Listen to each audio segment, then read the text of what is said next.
Hello, hello. Welcome, beautiful beings, one and all. I assume you're going to tell me if you can't hear me because it's a well-level stream, so maybe audio issues. Kat, I can hear you. That's a good sign. How are you doing? I'm doing great. How are you? Woo! I am hyped because I love plotting. I know I'm nerdy. I love me some plotting. I need it. Give it to me. Yes. Grabby Great. hands. Yeah, I'm hyped. Yeah. When Kat pitched me this methods for plotting a novel thing, I was like, "Is Gib?" And then she was like, "Is Gib?"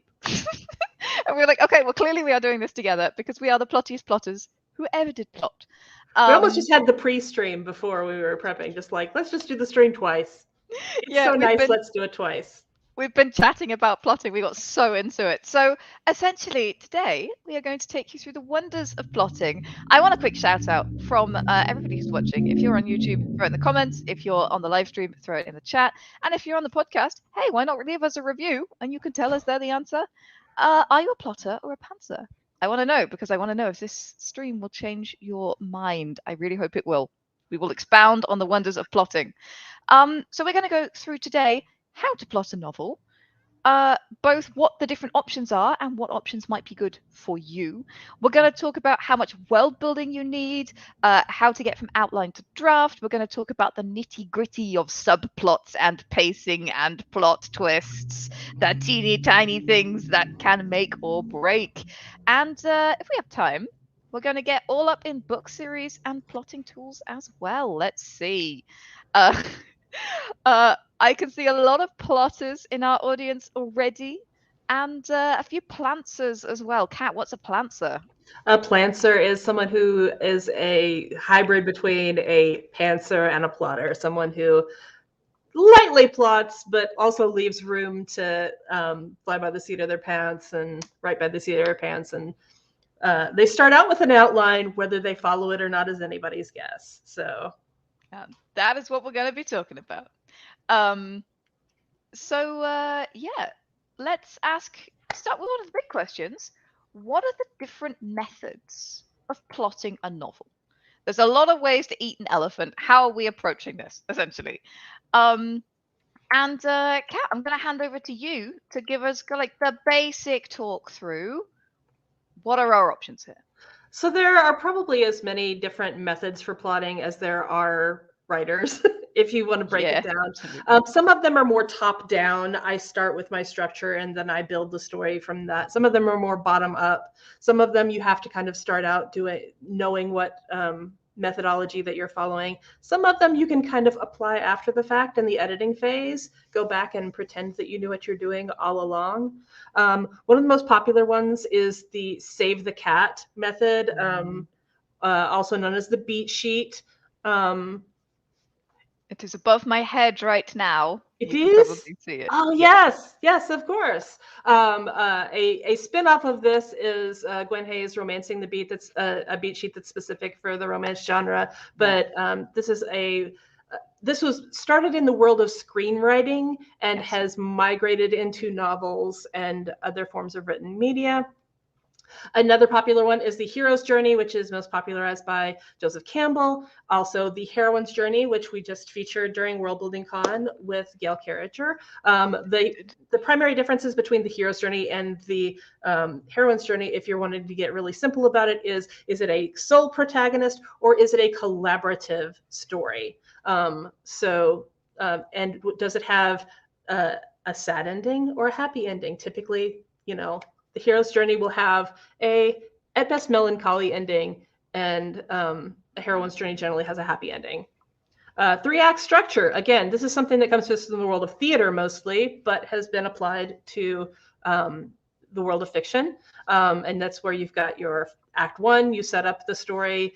Act two, you come to the main part of the conflict and the climax. And then act three is where you get into the resolution. So um, uh, I am a personal fan of Dan Wells' 7-point story structure. That's how I have written all 5 of the novels that I've done so far. Spoiler alert, we're going to have a visual example of that at some point later on. If we get to it, if we have time.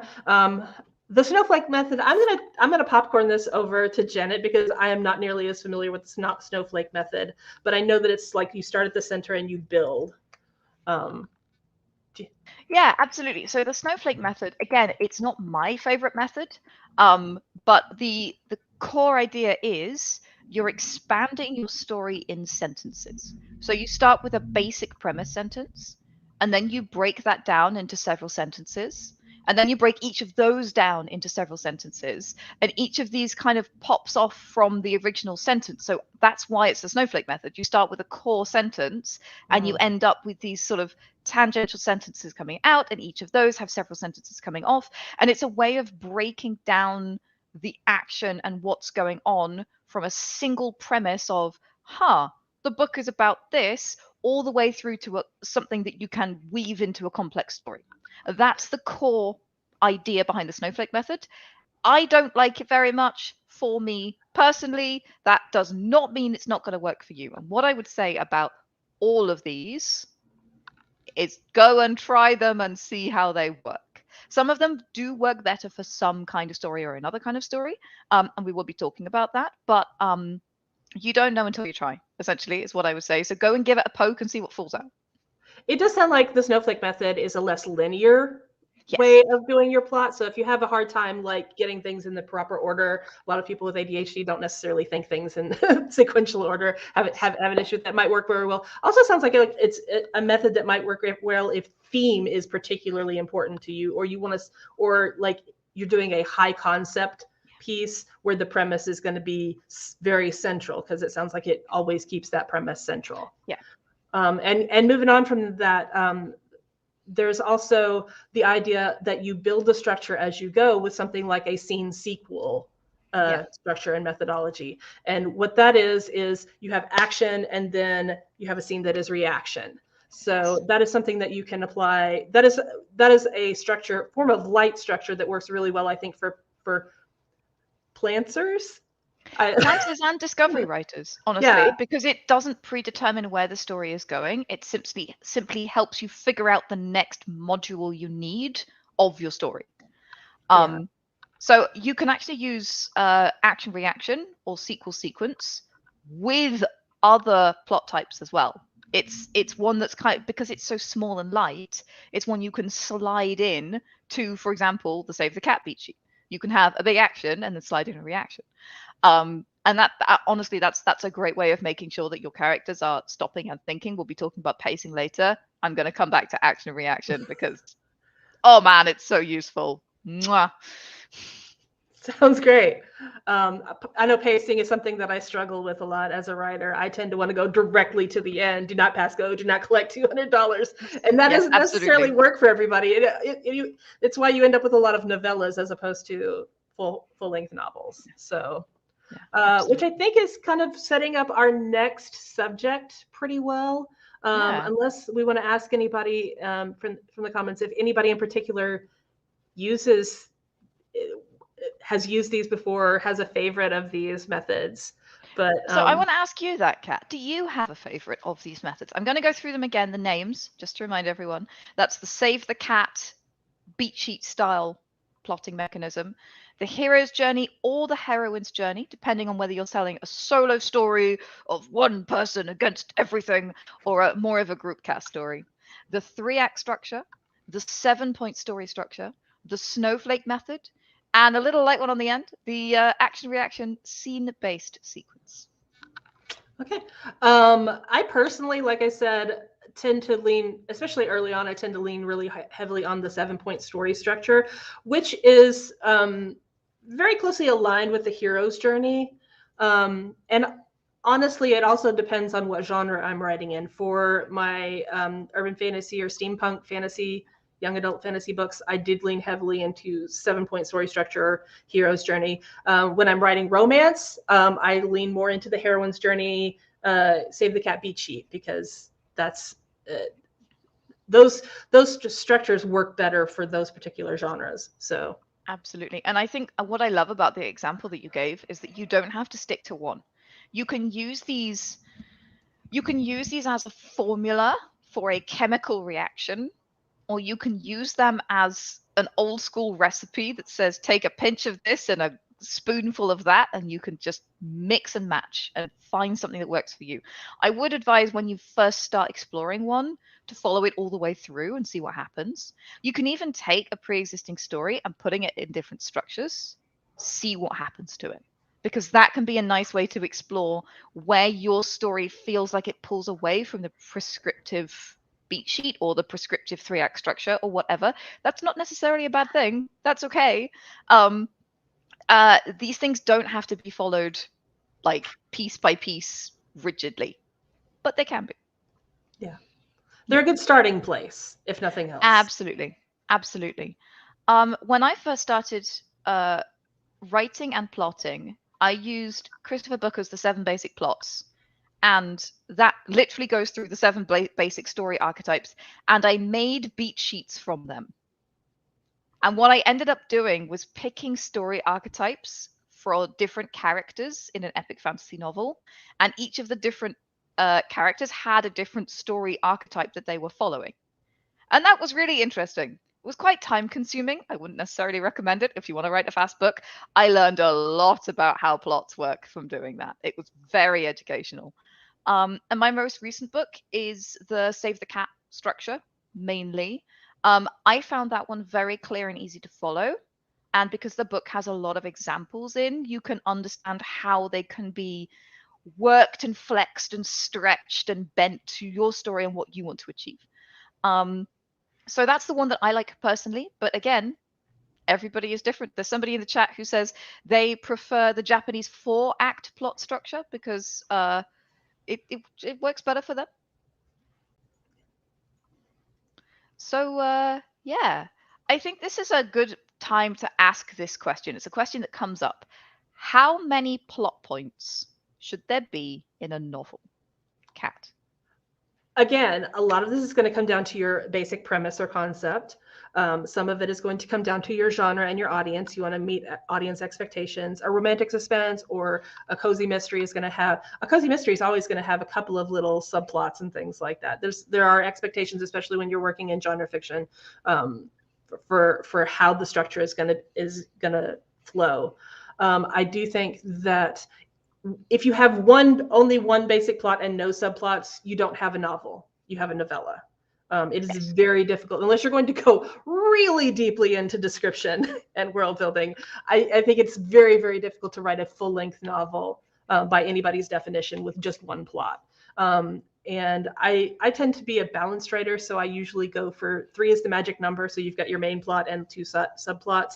I think when you get beyond that, you're talking epic fantasy, like epic fantasy, multi-POV novel. You could have a half a dozen different subplots that are all going on, but you also are writing a series at that point, almost by definition, as opposed to one novel, unless you're doing a big old chunky 200,000 word big and that, so. But again, it depends on the number of point of view characters you have. It depends on the genre and the scope of the story that you want to tell. But you have to, I think, if we're talking a novel and not a short story or a novella, you have to have more than one.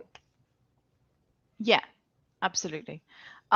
With regard to plot lines, I think that is absolutely true. You need a central plot line, at least, and there should be other things going on. With regard to plot points specifically, this is a really interesting question because what comprises a plot point? Is a small thing a plot point? Is a big thing a plot point? Does the inciting incident come once, or does it come in stages? Right? Like this is so dependent on your story and then the kind of story you're trying to tell. And also, like, multiple plot points can happen in a single scene. Yes. We tend to think a plot point is a scene or a chapter or some, but those are arbitrary definitions or arbitrary divisions. You can the plot point is the change that has happened. Not necessarily, and you can have multiple changes happening in a single scene, or you can stretch out one change over the course of several scenes. Like sometimes a plot point, if it's an internal change in a character or something like that, that can take place over multiple scenes or even multiple chapters, as you kind of get into that character's head and see how that's happening. So yeah. And the different plotting methods we've talked about have like their default plot points that have number. Obviously, the 7-point story structure has 7 plot points. Yeah, exactly. And again, that's like 7 big moments that impact the character or the direction of the story or change the narrative in some way. But that doesn't mean you can't have smaller ones on the way. So Yeah. I think this is the answer to this is, well, it depends on your story, Jim, and it depends on your plotting mechanism, Jim. But at the end of the day, you should have big plot points and small plot points to make your story feel like it's a thing that's going up and down, and not everything that happens is enormous, because that's going to feel very melodramatic very quickly, and you're going to have a pacing issue. So Yeah, in for terms of sure. plot points, big ones and small ones, there should be progression, and each of those progression moments is a plot point. So really, as many as you need to get the character from the beginning to the end. And that's another thing is people assume that like when you're using these structures, you start with the first plot point and you then write the second one and then you write the third one. But when I've done the 7-point story structure, the actual recommended method for that is you start with the beginning, then you go directly to the end, then you go to the midpoint, and you kind of alternate back and forth. You don't actually go in a sequential order for defining what those major moments are. Yeah. Um, And honestly, and that's really important because it's very easy to get lost in the weeds when you plot in a linear way. It's very easy to be, and then they do this, and then they do this, and then they do this. And suddenly in your plot, you have them opening car doors and going to bed. That should not be happening. The plot is about the big stuff. It's very tempting to get sucked into the little motions of daily life when you write in a linear way. If you jump around, if you're like, they're going to start here, this is going to be the climax, something's going to happen in the middle. How the hell are they going to get through all of these bits? Nobody's going to be opening car doors or going to bed or shutting the curtains. That's not the level of plot you need at that stage, essentially. Also, there's a temptation to make the path too smooth for your protagonist if you go in that linear way. Yes. Sometimes the obstacles that you put in their way aren't as strong as they would be if you start with the beginning, end with the end, and view all of the pieces in between as the hoops that the character has to jump through to get there. Otherwise, it becomes a roadmap, and a roadmap is just I go here, then I go here, then I go here, then I go here, and I'm done. I don't know if I'm explaining that very well, but there's a very big difference between a roadmap from Chicago to New Jersey and a journey from one point in your life to a different point in your life, and all of the ups and downs in between. And everything seems to go a little too according to plan when you, in my experience, when you write, when you outline in that very linear fashion. Yeah, it's very easy to go beginning, end, straight line. And that is not the story that we are looking for. We are looking for all of those interesting twists and turns. So, with that in mind, we've talked about different plotting methods. We've talked about different ways of approaching plotting a novel. How do you choose the right plotting method for your genre and your writing style? Because as we mentioned, they're all different. They've all got strengths. They've all got weaknesses. They're all just different ways of approaching this. How do you figure out what's going to work for you? I think one thing is to bear in mind what is a light structure and what is a heavier structure, and how much creating the structure is going to sap your creative energy. If you're talking about writing, your personal writing style, I think it's really important to bear in mind that if you've already told yourself the story in a satisfying way, it's very hard to motivate yourself to put butt in chair and words on page for the length of time to create a novel. Because you've already had the catharsis, you've already had the experience of, in my brain, I have watched this character go through, or these characters go through this. Yeah, you've watched the movie. Yeah, you've already watched the movie in your head. You don't necessarily want to come back for the sequel, so or for the replay. So you might be better off going with something lighter and something less structured and something that's a little more organic. However, if you are the person who struggles to move forward, if you don't feel like you have a really strong, clear direction, then you may be better off going with one of the heroes or heroine's journey or the beat sheet or something that's a little more structured, because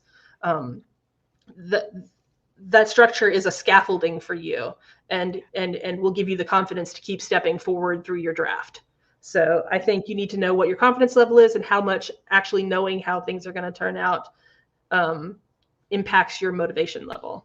Yeah, I can say that for the days where I am very unmotivated to write or very tired, and I still need to write because I want to write the novel. The novel needs to be written. I want to have written the novel, but the writing is very hard that day. For those, because that's my circumstance right now as I'm writing, tighter plotting is better for me. So Save the Cat, Heroine's Journey, something really tight and structured means I know what's going to happen next, and then I can just write it. And even if it's crap, I can just write it because I know what's coming next and I can go back and fix it later. That works for me. Not everybody works that way. I know a lot of pantsers and particularly discovery writers, they say exactly what you said, Kat. Essentially, if I already know what's going to happen, the fun is gone. Like I don't feel doesn't feel creative to me, and that's just different strokes for different folks. So you need to find the good level of plotting for you, and reading through and figuring out what's going to be loose enough or tight enough or detailed enough or chill enough. That's got to be a decision that you make. But I think that's something very helpful. For sure. And some people are like really get into the word craft, the wordsmithing and the sentence structure, and that is the part of the writing they like. And in that case, having a really detailed plan is just taking the boring parts out of the writing and letting them get straight to the meat that they really enjoy. But for other people, it's that sense of discovery of finding out what the story is going to be as you go. So only you know what appeals to you as part of your writing process. Absolutely. And then with regard to genre, you mentioned Romancing the Beat. This is a book I have read and loved. I don't write straight romance. I don't write any kind of romance. I write books with some romance in them. But I still found that very helpful. Again, guys, this will not come as a surprise that I'm a massive nerd. I still found it very helpful for understanding the anatomy of a romance, understanding how that's supposed to work, what is the ebb and flow in the drama of a romance, and how can I bring that into a novel as a side story, essentially. That was really, really useful to me. So if you're even writing like a touch of romance, I do recommend having a read through that because it gave me so many ideas for managing romance as a sub-theme, romance as a subplot within an adventure fantasy novel.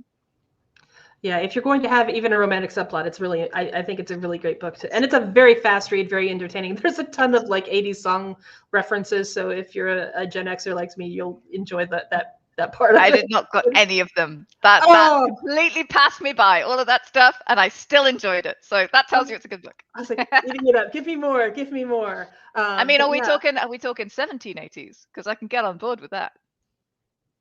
No, more like 1980s Stranger Things era. Sorry.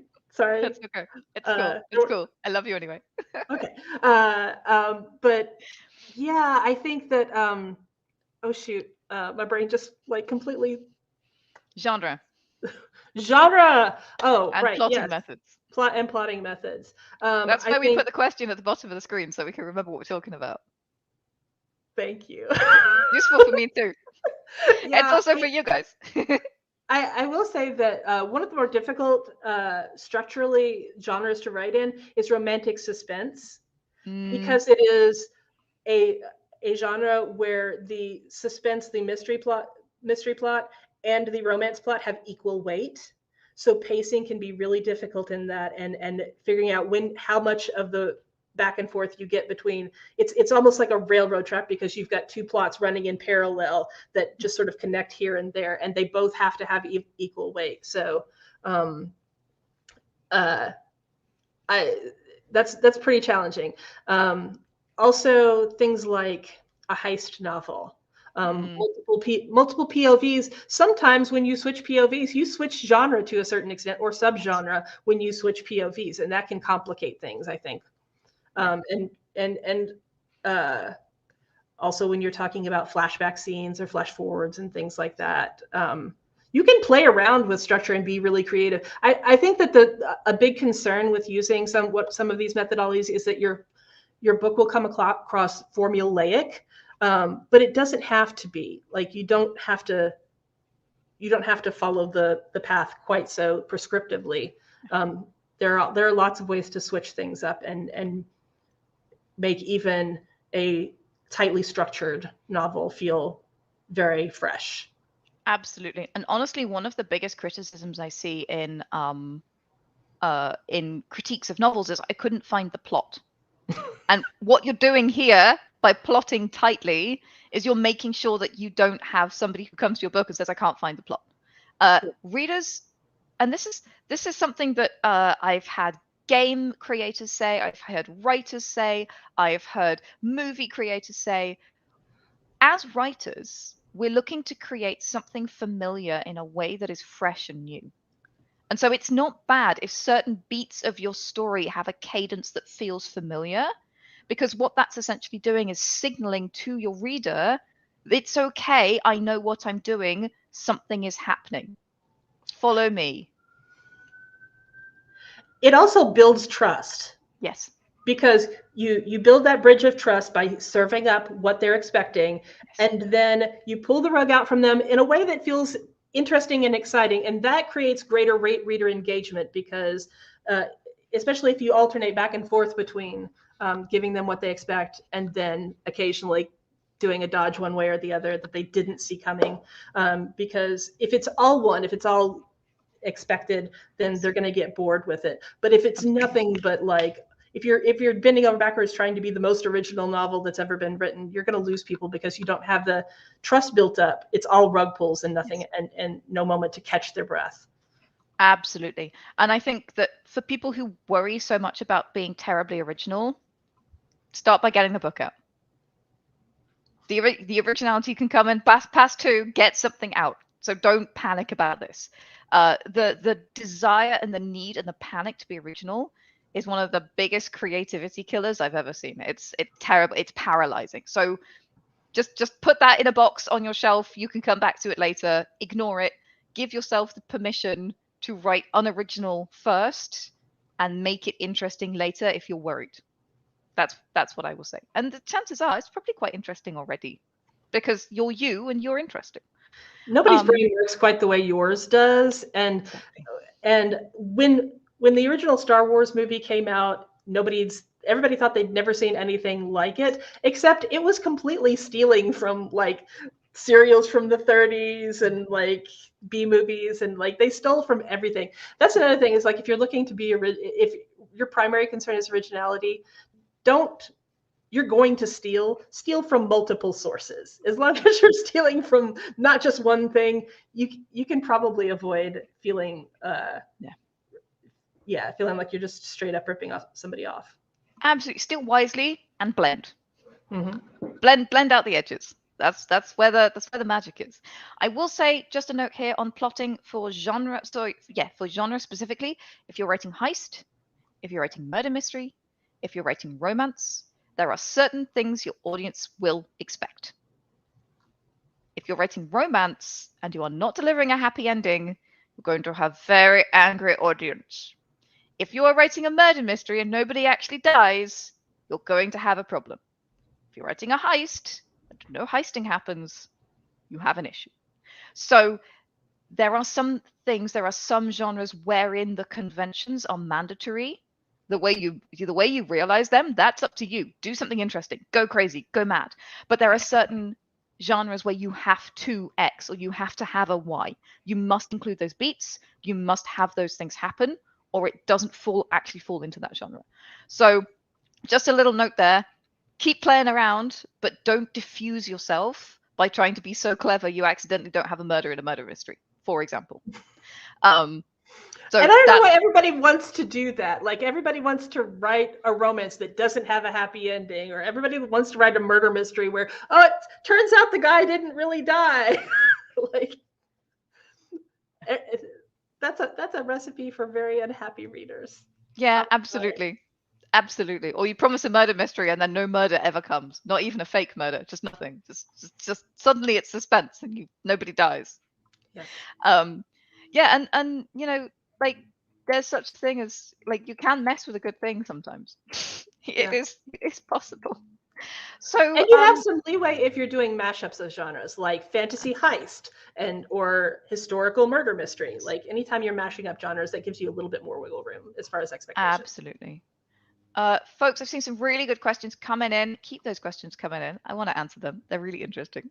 But next up, wait, I forgot to press the button. Sorry. How much world building should I be doing before plotting my novel? This is a question we get a lot. Obviously, we're a world building software as well as a novel writing software. And the question is always, well, where does the world building fit in? Should I build my entire world ahead of time? Should I be plotting my novel and then world building? Does only world building happen when I'm writing? And I love this question. I actually wrote a whole article about this question at some point for NaNoWriMo. But Kat, I want you to share your thoughts first, partly because I'm going to go find that article. I think that it really does depend on your premise. How much of your premise's central conflict is based on the specific, especially in speculative fiction, fantasy, and science fiction. A lot of times, your central conflict is baked into the premise of your world, and so you have to flesh that out in much more detail than you would if you were writing a contemporary thriller or something like that, where the main point is I'm running to Martha Wells' Murderbot series right now, and so much of the central plot is tied to the conflict between the corporations and personal freedoms. That's like the central theme of the entire thing. So like that demands a certain level of world building and detail that if it was not completely reliant on that as part of the main premise, you could get away with less. Yeah, absolutely.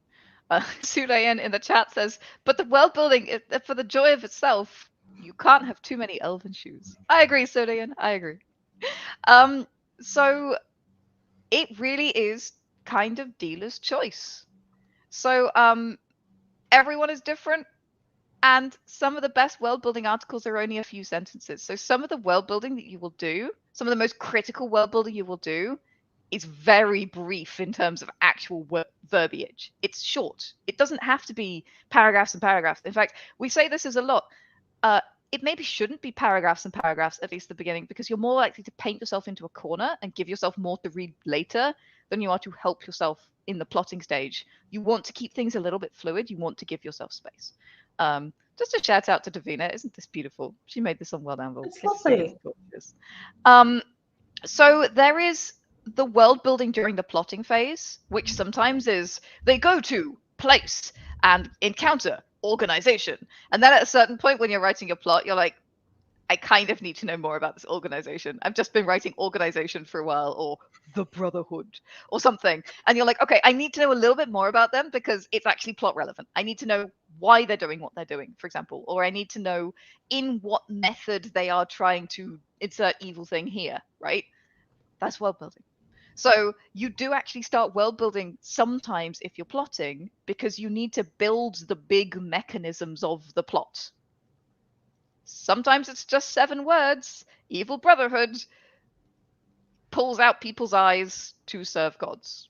Who knows? They're evil. Who knows why they do what they do? We'll figure that out later. But that's the thing they're doing, and that's what they're trying to do to the characters. And this is important because they keep meeting characters without eyes. Now we know why. Okay? Cool. Fine. That's sometimes that's enough world building in the plotting phase. And then you get to the draft 1 phase, and suddenly you have to start describing things.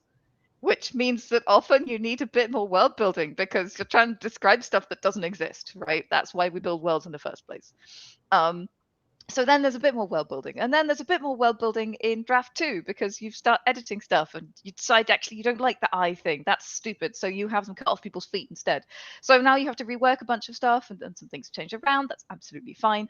The point is the world will grow organically and you will build when you need to build. It doesn't have to all happen at once, although it can. I'm going to stop screen sharing now, but yeah, that's the big take on how much world building needs to happen before a novel. It's really all about what you need when you need it. Can you keep moving forward on your draft if you haven't done that world building. Some people can, Exactly. and some people can't. Some people, if there are 5 cultures in their world and they need to come up with like typical names for each of those cultures before they can name any of their characters, and they have to name their characters before they really know their characters and their motivations. So like, yeah.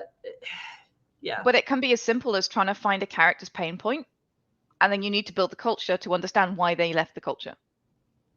For example, Yes.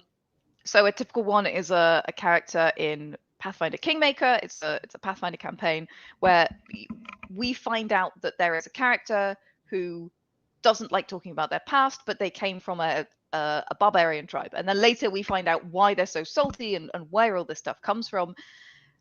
If you're writing the plot, you actually have to know some of that stuff in advance because it's plot relevant.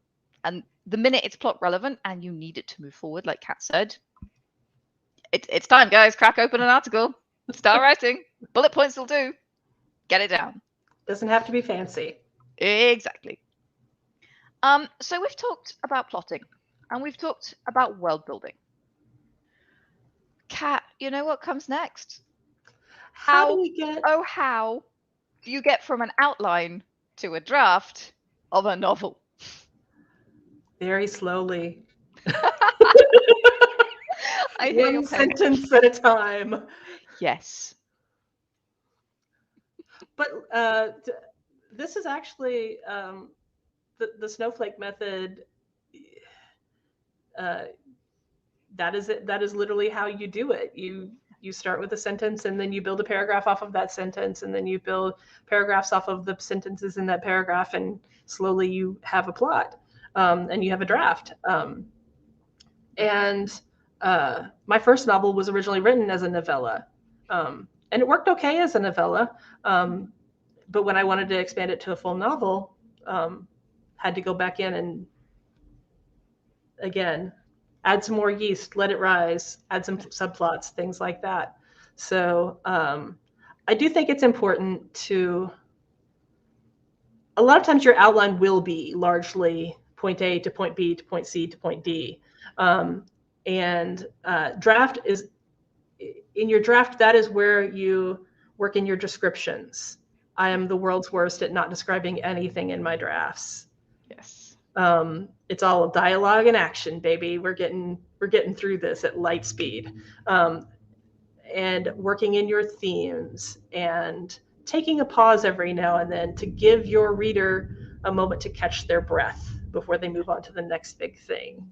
And taking a moment to reflect back on things that have happened, in case you are concerned that your readers are just going to gloss over it. Just because our stories are so like embedded in our hearts and minds, we think things are obvious, but readers often are skimming. They're not reading at a deep level. Sometimes you have to repeat things. Yeah. So, and it, depending on how important it is to the plot, may determine how much time you spend expanding on that particular idea or concept or moment. Absolutely. I think what's really important here for me, the answer to this question is badly. How do you get from outline to draft? Badly. You do it badly. You do it once, badly. And then you go in and fix stuff. So I think there is a lot of onus on writers, particularly young writers. Maybe they've written some paragraphs here and there, or they've tried to start a novel a few times without a plot, and it ended up beached. And that's okay. Everyone goes through that. I went through that. My God, the number of unfinished, beautiful beginnings I have of doomed books. Oh man, like 10, 15 beginnings of beautiful doomed books, because I never really had a concept. I just had like something that was shiny that I wanted to write about. So the prose of those first drafts is really nice because I spent loads of time on the prose, but I never had an actual book. I was bookless. And essentially you need to accept that, as Kat said, sometimes the outline is they do a thing in brackets and then a whole bunch of dialogue, and then something happens, and then something else happens. My first drafts, and I'm a world builder, my first drafts have no sense of place. It is very hard to tell where people are or what, like all the stage directions are missing. It's just dialogue and then like really big stuff. And then I have to go in and be like, okay, but he's standing over here, and then he's standing over here, and this is what the room looks like, and that's important because I'm trying to create this sense of X, Y, and Z. Sometimes that doesn't happen until draft 3. Because in draft 2, I'm still trying to get them to talk about the right stuff because that's what I have, and I need to fix the big stuff, right? I think the term for that is white room syndrome, where like Yes. all of your characters, all of your scenes take place in for all they know, a hygienic white room because there's no description of anything, any of their surroundings and things like that. So Yeah. you have to layer in all that sensory detail and description at a later date sometimes. Absolutely. And a lot of that again comes back to specific writer style. Some people are underwriters and they get very lean first drafts, and then they have to layer in all that extra detail on their revision. Some people are overwriters. I think that's more common among fantasy writers and speculative fiction writers. Is they dump all of the detail in their rough draft, and their rough drafts are massive, and they have to like dial it down. You know, they're from their rough draft to their final draft is Pairing. like a 30% reduction in word count or something like that. Yeah, absolutely. And I think that we have some sub questions here, like how much detail should you plot in? As much as you need to start getting writing. That's the answer to that question. How much detail should you plot? As much as you need to write. How and I think that that's true of the first draft as well. The first draft is not your finished book. So Stephen King and I do not have a lot in common for many reasons, including our writing style. I'm also not a super fancy term successful author who hates world building, but you know, Stephen King and I, very different people. But one of the things that I super connected with when I read his on writing was his description of his writing of Carrie, where he wrote it and it was this tiny little thing. And then he went back and rewrote it. And then he went back and rewrote it. And it got bigger and bigger and bigger. Now, that's not necessarily what happens with my books. They don't always get bigger. But for me, they get a little bit more focused. And the crap comes out and the details go in. That's how it works for me. But really, you have to not think of the first draft as the book. The first draft is the skeleton of the book. It's like it's like the meat skeleton. It's the skeleton that's wearing some meat, but it's not got skin and anything else yet. This is sounding horrific. I'm really sorry. It's got a little troubling, but we're good. Very, very spooky. But yeah, essentially, you do not need to worry about your first draft being a book. Just get the thing out, and then you'll go back and revise. We have some excellent resources on how to edit, by the way, so do go and check those out. They are fantastic and very, very helpful. I think the amount of detail you should plot is enough that you minimize the risk of plot holes. Yes, absolutely.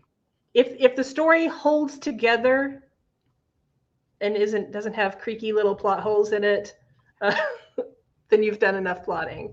Yeah, but if you shared your outline with somebody else and they immediately had a bunch of questions, then they weren't questions of like, oh, I want to know more. They were more like, how would that actually work? Yeah. Didn't you contradict that with this thing over here? I don't know how you got from here to here.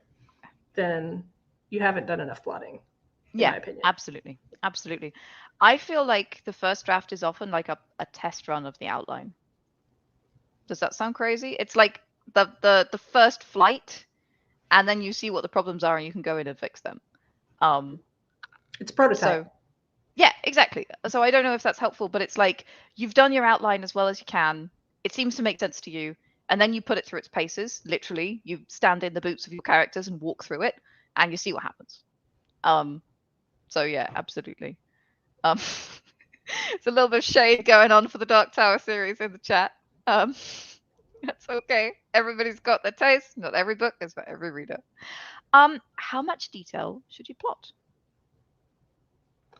I think that the level of detail is going to be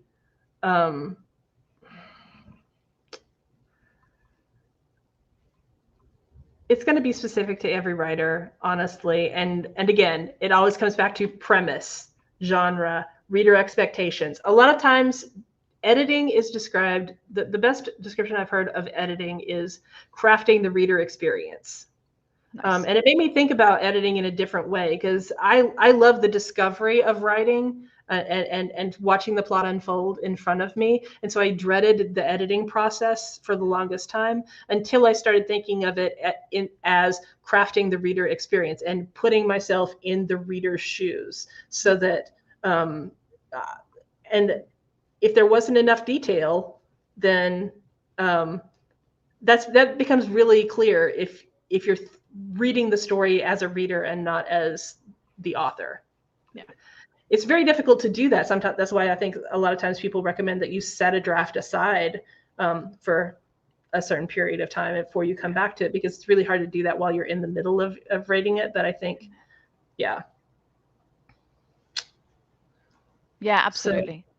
I think that in terms of how much detail you should plot in, again, that depends. If you're very plotty, sometimes you can't help yourself. You end up with detail in there.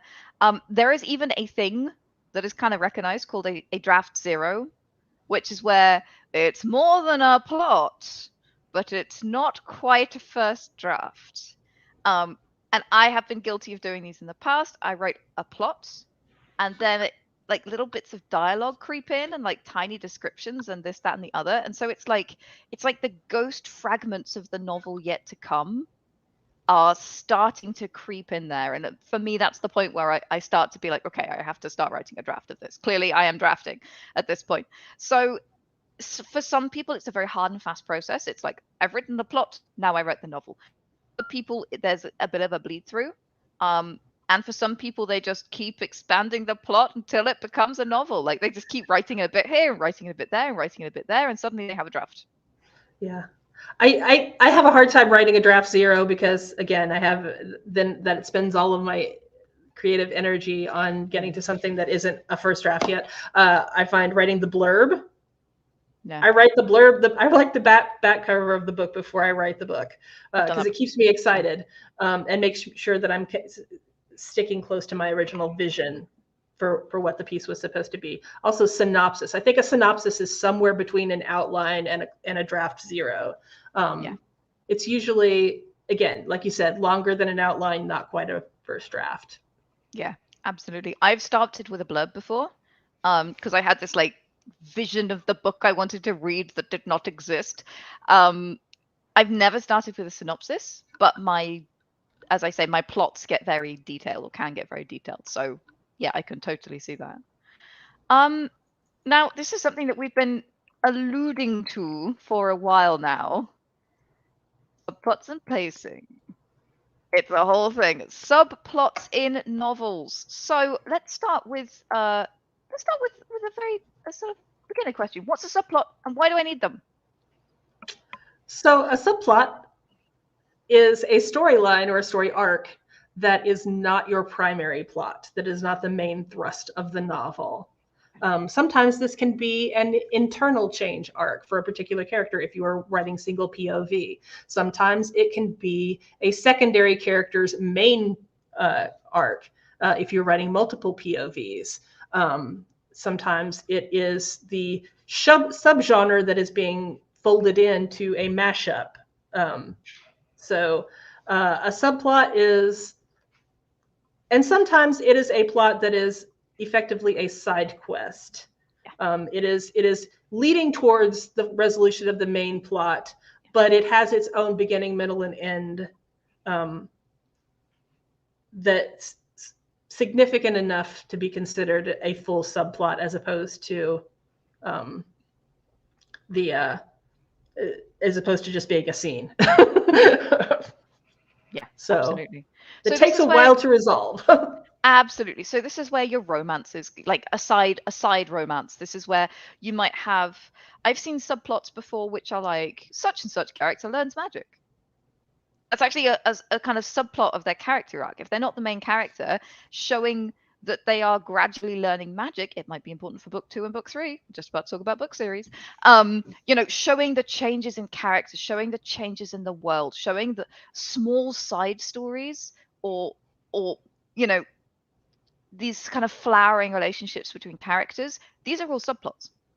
Basically, if you can pull it out and the main plot makes sense, it's a subplot. Yes. Kind of is how I like to think of it. If you can be Um, if it didn't exist, would the subplot still, sorry, would the main plot still happen? Would the book still work fundamentally? Mhm. Yeah. Yeah. Yeah. Go ahead. Another example of that is like a mystery um, that needs to be resolved in order to move on with the main plot of like an epic fantasy or an adventure plot.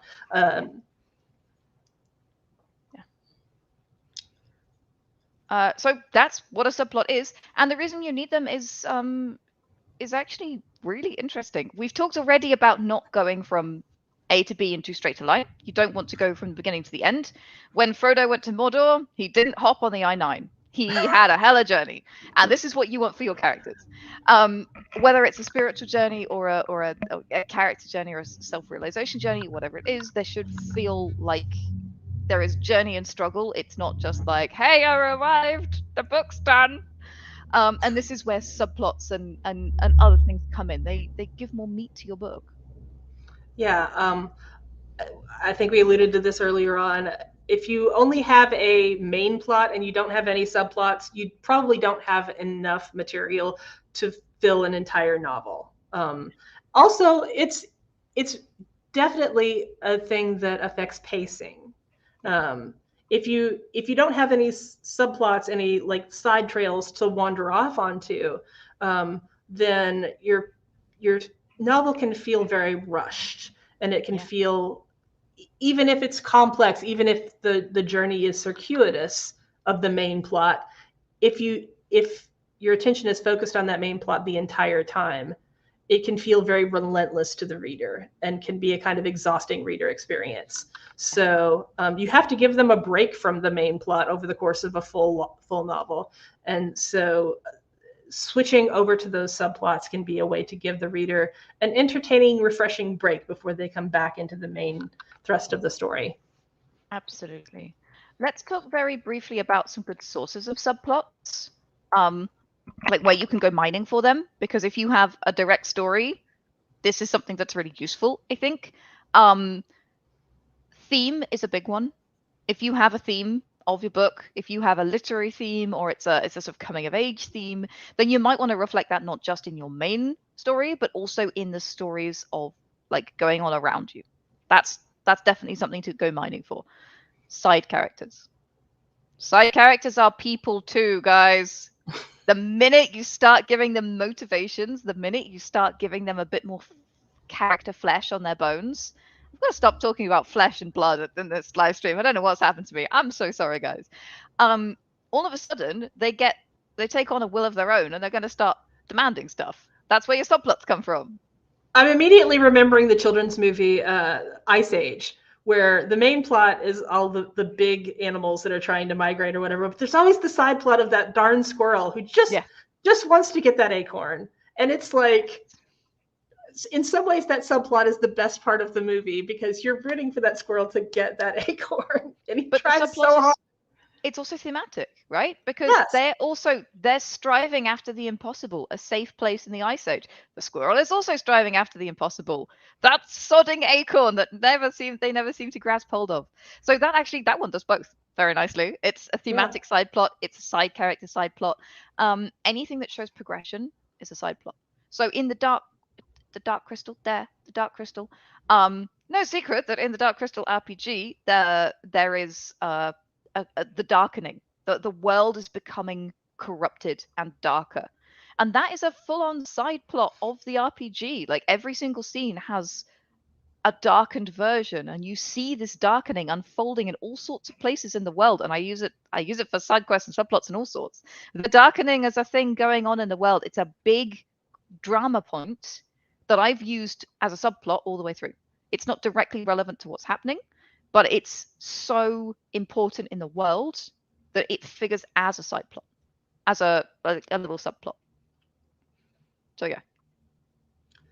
Um, another good source of subplots is if you're thinking ahead towards writing a series. Yes. Sometimes you can start establishing a subplot that will eventually grow into the main plot of a later book in the series, but you can start planting the seeds of that as a subplot in the initial book. So the danger with that is that you probably won't resolve it in this book. Yeah. But that's also the good thing, because if people are hooked into that subplot, then they will come back for the next book in the series. Absolutely. So, how many subplots? We talked about what they are. We know what they are. We know how to dig them up. How many subplots should a novel have? How many could a woodchuck chuck if One of those how long is a piece of string questions, isn't it? Darn it. How long is a piece of string? Yeah, exactly. Again, and we did kind of cover this earlier when I got confused and thought plot points was plot lines. Is that like it really, a lot of it depends on the length and the scope of the entire work that you're thinking of. Is it a short novel? Is it a epic novel? Is it a novel series? And also how many? What is your genre?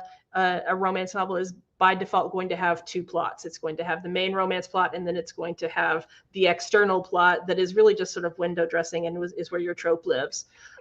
If you are doing a cozy mystery, oftentimes cozy mystery is the flip flop of that. The murder mystery is the main plot, and the romance is, if there's one, is the secondary plot.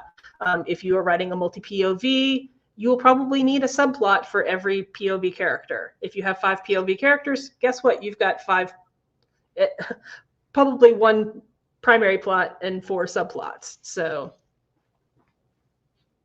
Yes, absolutely. So yeah, I mean, at that point, are they even subplots? Is always my question. Like, spoiler alert, I have never finished a novel that isn't multi POV. That's how I write. I'm just like, all of the characters into the book, get in now. And then they go and do stuff, and they all have plots. And so thinking about the main thread and how the plots weave around it in that becomes a slightly different trick, because what you have is a main flow and direction. It's like a river. You've got this main flow of direction, and all the currents are going that way, but they're doing it in slightly different paths. Like this one hits a rock here and ends up there and ends up there, but the leaves still go that way, right? Because yeah. that's where the book is going. So when you're writing lots of POVs, what you end up is lots of strands of the same story. When you're writing fewer POVs, you do end up with what feels like plots and subplots for sure. And it's all, I was going to say, and ahead. it's always important to remember that there's always one additional POV, and that is the reader POV. Yes. And the difference between reader knowledge and character knowledge when you're putting in these subplots, because a lot of times the answer to the main plot will be in a subplot, but the main character won't know it yet, but the reader will, and that creates this great tension, because the reader's like, the answer is X, because you've read the subplot, you were present for that piece of the puzzle, but the main character doesn't. So it creates this sort of nail-biting suspense of like, will the subplot and the main plot connect in time for that information to get transferred? So will this stream that went off and created an island reconnect with the mainstream in time to miss the waterfall that is Yeah, absolutely. And building that kind of suspense through dramatic irony is a really good way to use multiple POVs, to use plots with subplots.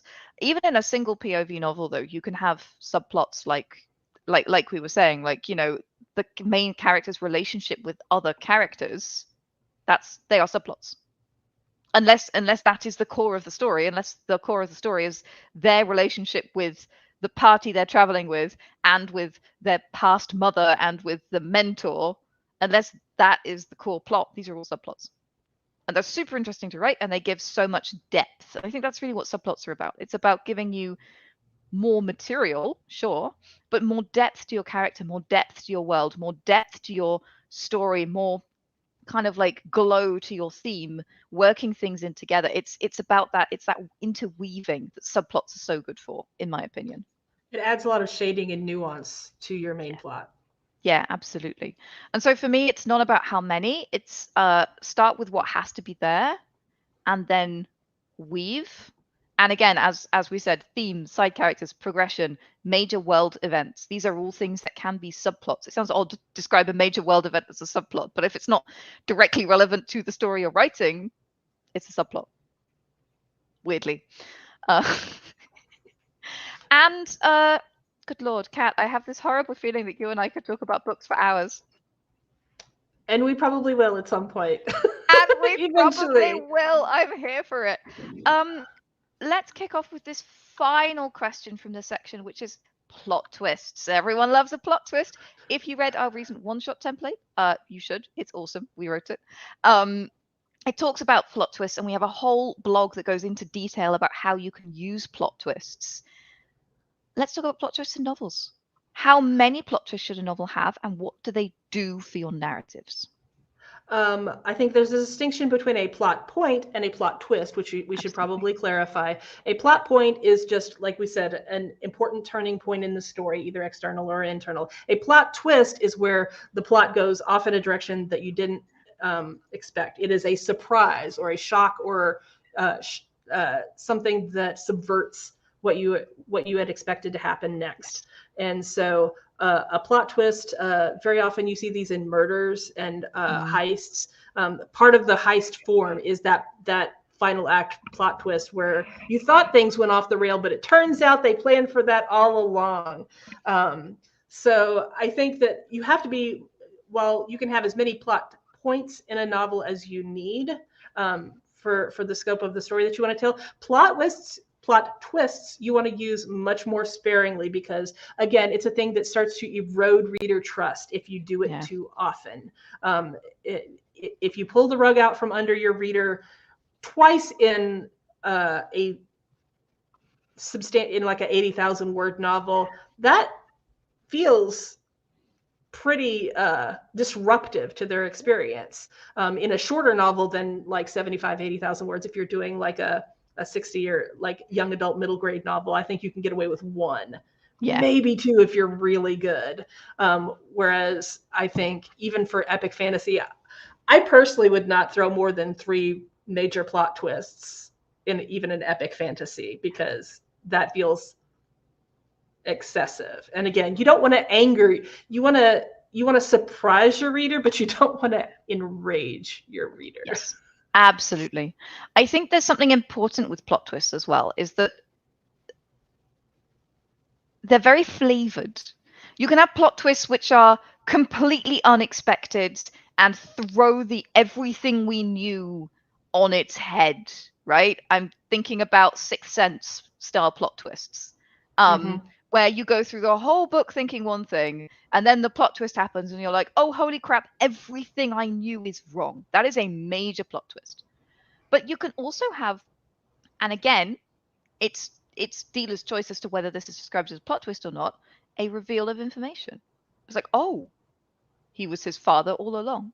Like, when we discover that Darth Vader is Luke's father, that could be described as a plot twist. But it's not something that unearths everything. It's not something that turns everything on its head. It's something that gives us more information and makes us go, oh my God, then he kissed his sister, and then this happened, and then, oh my, he's his father. That's so exciting. And it's something that's exciting because it doesn't undo or diffuse what happens before. It's something that by giving more information, it heightens the drama. I don't want to give away spoilers for a movie that is relatively recent, but if you've seen Glass Onion, the sequel to Knives Out, it seems to be a plot that is constructed entirely of plot twists. Interesting.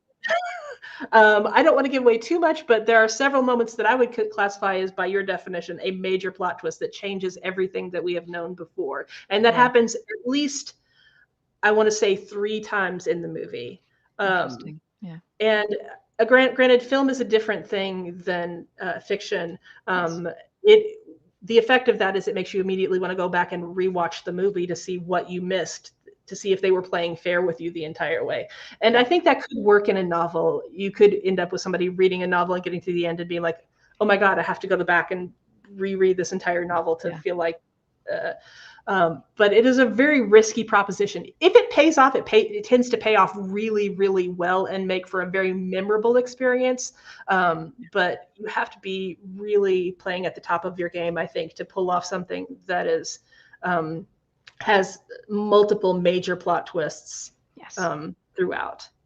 There are also twists that are, Technically twists, but expected. So, for example, the second body in a murder mystery, the typical formula for this is somebody dies, the investigation starts, they hone in on the topic, on the subject that they think is the suspect, and they become the second body. Completely standard. So that is technically a plot twist. We thought it was him, but now he's dead. It can't possibly be him. That's a very light plot twist because A, it's genre expected, but B, they thought it was him. They weren't certain it was him. If they are absolutely certain, they have ironclad evidence, and then he dies, that's a much bigger plot twist, right? So when we're talking about plot twists, we're talking about certainty, veracity, how much it flips on its head, how big is this detail for the story? Because it can be, it can be something very small. It's still technically a plot twist. So what I would say is with the really, really big ones, be careful because you can make people angry, and you don't want to make your readers angry. You want to intrigue them. You want to entice them. You want to, subterfuge is good. Outright lying is wrong. So like you want to give them hints where if they're really paying attention, they will get the sense that something is not right here, but it's really not clear what it is. There's a soupçon of doubt. There's if it were a movie, there would be a lingering cryptic gaze that would tell you something's going on there. And that's how they do it in camera. We have to do it with words. So Exactly. Yeah, plot twist, be careful. You can use them light ones quite regularly, particularly to move the plot forward, realizations, all of that kind of stuff, delivery of information in a way that feels like a twist but is light. That's nice, but don't upset people. And also, as we mentioned in the one-shot worksheet video, a plot twist is a really great thing to insert. Where you put the plot twist also matters. It's a very good thing to put towards the end because it sets the protagonist back on their heels and it makes them lose confidence oftentimes in their decisions or what's going on. So they don't go into that final conflict or that final battle feeling as invincible or as steady as they would if they hadn't just had the rug pulled out from under them. Absolutely. The Save the Cat writes a novel, which is behind me. This is called The Hightower Surprise in that plotting system. And it's literally, that's that final twist. We're ready, we're going in, the final section is happening, and there's a twist. And that's a great place to put it, where the reader has got comfortable. That's the time to change up the action. And you want to do that because you're also trying to increase the pace. Mm-hmm. I would love to talk more about pacing, but Kat, we done run out of time. We didn't pace ourselves well, did we? We didn't. Ironically. So we will be doing some more work on this. I'm very, very excited to talk more about this. As I mentioned, Kat and I could talk about books for hours, and we will. You're welcome. So in the future, we'll come back and talk more about pacing because pacing is critical and important. I think we can do an hour on pacing easily, personally. Sure. And we'll also be talking in the future about book series. How do you plan a book series? How do you plot a book series? How do you release a book series? And keep track of everything as well. So my sweet and gorgeous beans, thank you so much for being here today. We do have a couple of questions here that I would really like to answer. Kat, can you spare a few minutes? I can, yes. All right, let's do this. Okay. Mixing genres using beat sheets, such as a fantasy heist mashup, asks Bonnie Juju. So I would say do it, because I want that in the world, please. First of all, more fantasy heists. I need them. Fantasy is not so much a beat sheet thing as a genre thing. So you could definitely have a fantasy heist. If it's the hero's journey heist, now that is mixing beat sheets. Or if it's a heroine's journey heist, where the heroine and her party get together to try and do a heist. Again, I want to read this. Please go write it and then send it to me. I will read the crap out of it. I will buy it, do it. But it's a really interesting question. Kat, what are your thoughts for this? I think that two genres that come to mind that use something similar to this is the ones that I mentioned before. Romantic suspense, where you have the beat sheet for the murder mystery or the thriller plot, and then the romance plot. They're two separate things, but they're braided together. And I think that it's very challenging. I actually tried to do a spreadsheet of mixing the beats between the two, and that's why I decided not to write romantic suspense. The other one is a cozy mystery, where again you've got the murder mystery plot, and then you may have a potential relationship romance plot that's happening there. I think fantasy heist, the challenge there is because if you're talking about epic fantasy, typically that's a hero's journey. So that's going to have a certain set of expected beats, and it's going to be about the larger world. Whereas the heist is much more personal, it's smaller, it's generally collaborative, so that feels more heroine's journey. So I think that would be somewhat challenging to mix and match, but I think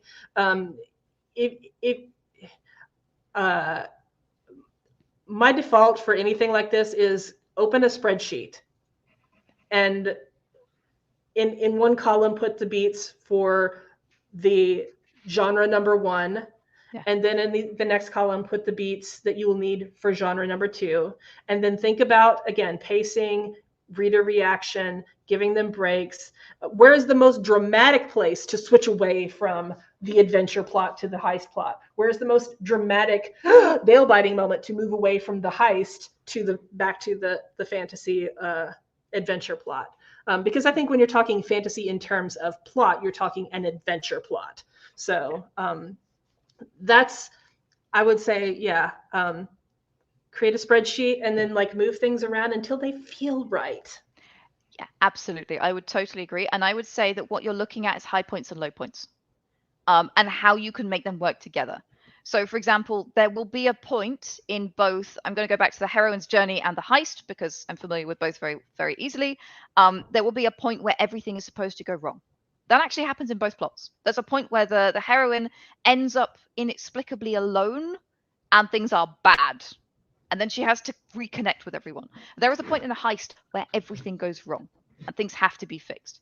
Well, what do you know? We've just found similarities that can work really well together. We found synergies between two different but similar systems. And that's what you need to work with.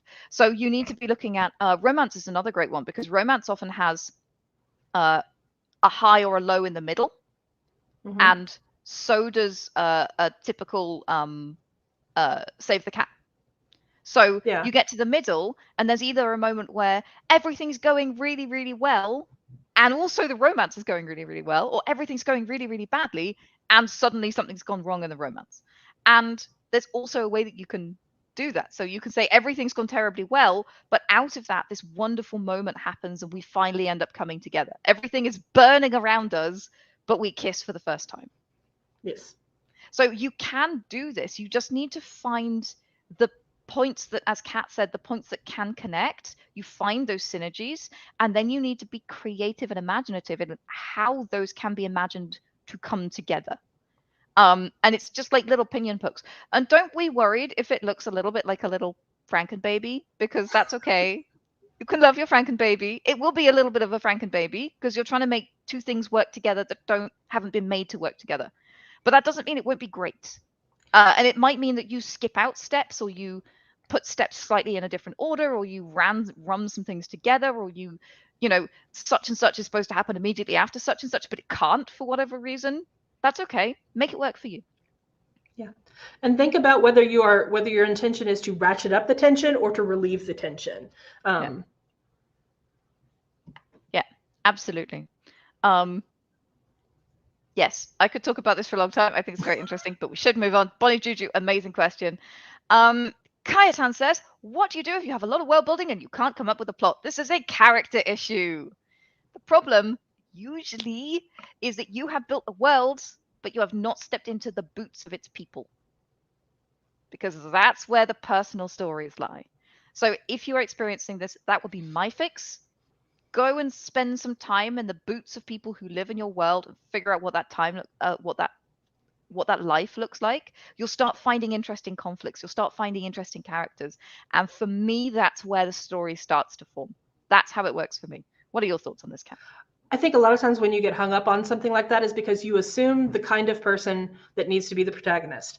And if you are doing a lot of world building, you may be operating from the assumption that your main character needs to be a big mover and shaker in your world. They need to be a king, a prince, a duke, a princess, warrior, mage, whatever, the Dumbledore or whatever. But you'll notice that Dumbledore isn't the protagonist.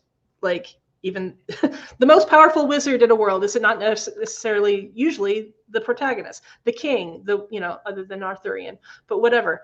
Actually, I would even argue a lot of Arthurian stories, Arthur is not the primary protagonist, but that's sidebar. Yeah, I think that if you're struggling to connect, it may be because you are trying to connect with a character who is in a very different place in their world than you are, and you can't make that like mental connection. So maybe start going down through the stratus of the classes in your world until you find a person you connect with. That might be a merchant.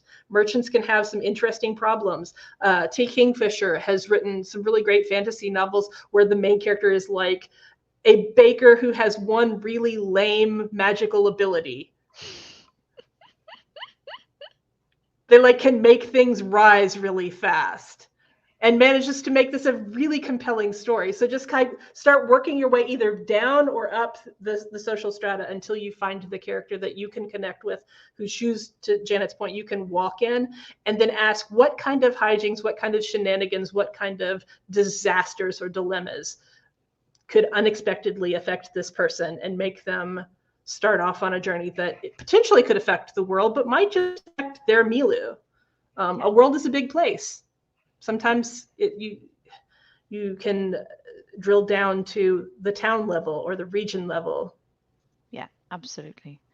And finally, we've talked about our heroes. What about our villains? The cartographer Lysiuma asks, should villains have their own plot line?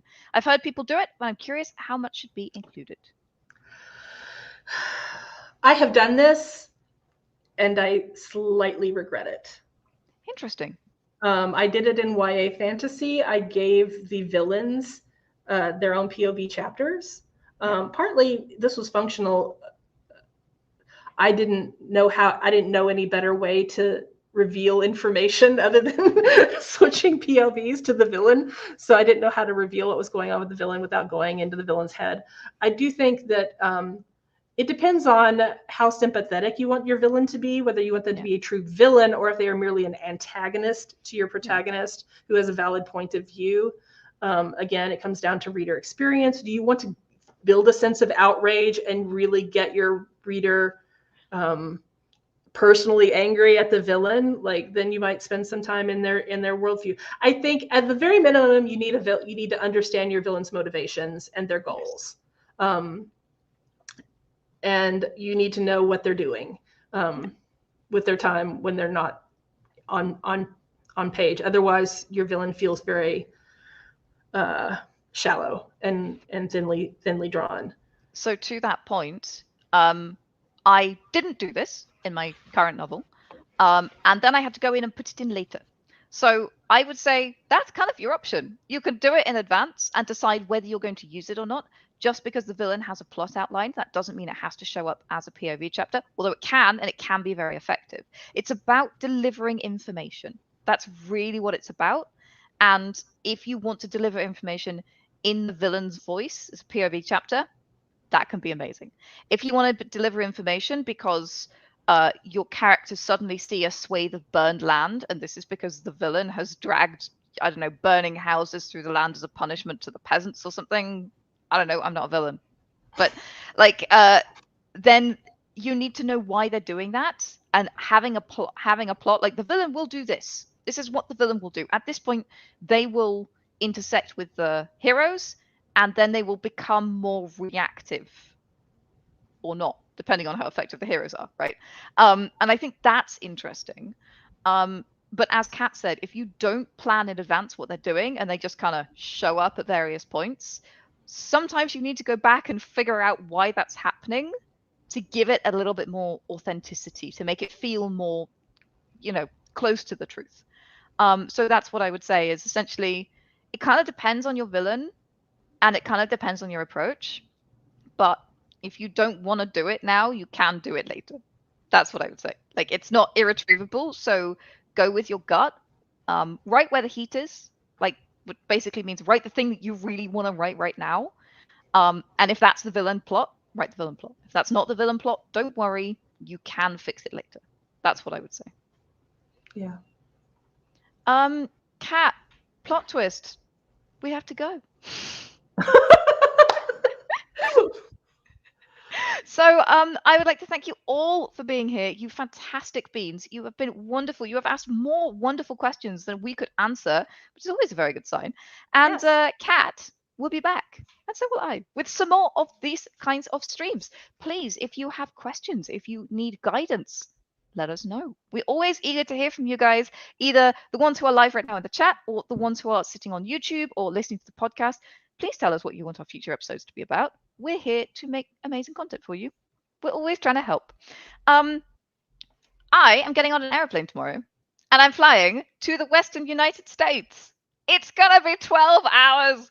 I've got my books ready. I've got my TV series ready. I've got movies ready, and I'm ready to meet you guys. We will have a meetup this Sunday in LA. We will have a meetup in Sacramento. We will have a meetup in Seattle. All of this information is available on the website, so do go and check it out. We would absolutely love to see you. I can see some people that I know I'm going to see. Delena, I see you. I'm very, very excited to meet you in person.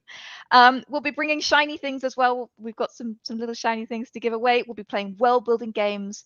It should be really, really enjoyable. So if you are in the Western States, it would be really nice to see you.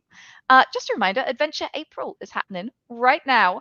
It is a participation challenge. So if you'd like to participate by writing a plot for an adventure of any kind, then why don't you put our plotting tips to the test and see if you can get one out. I would love to see it. We will also soon be releasing, if you are interested in being on one of our live streams, a form that you can fill in to submit your adventure for playing on the big screen. Yeah, it's happening. So, folks, lots to look forward to. Big love to you all.